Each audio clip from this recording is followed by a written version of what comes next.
Geri durun güzelim,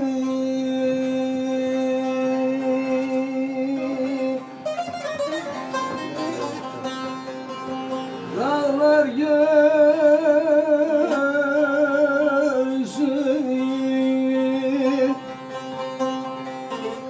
dağlar görsün, etrafı kara duman bürüsün.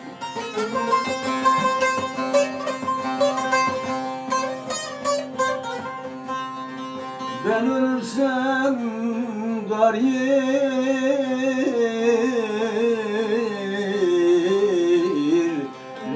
bolsun.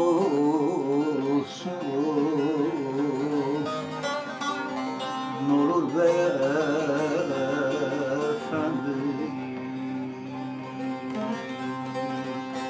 kıyma canıma.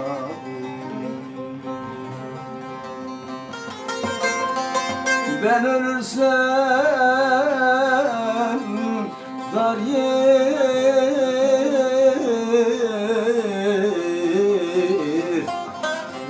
bolsun. N'olur beyefendi,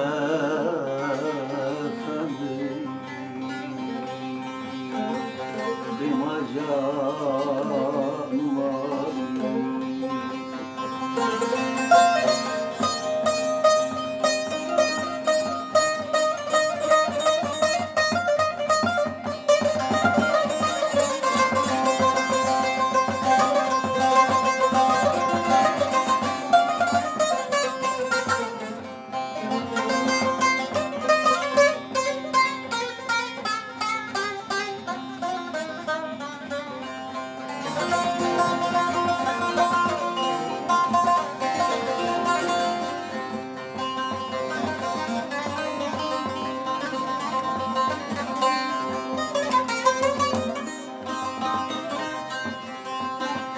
Çoban elimdir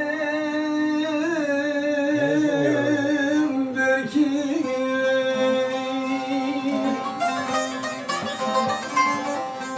gezdim yoldu, gezdim yoldu, elim balıklar ağacına sarıldı.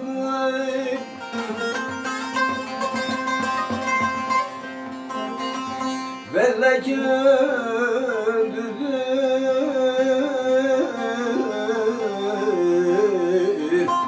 geri dirildi.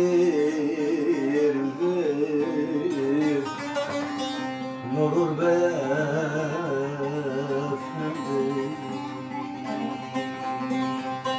kıyma canıma.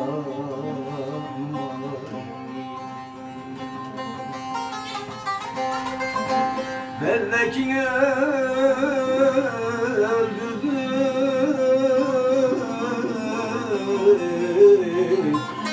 geri dirildi. N'olur beyefendi, kıyma canıma. Ölmüyorsun. Ben uğramıyor işte böyle.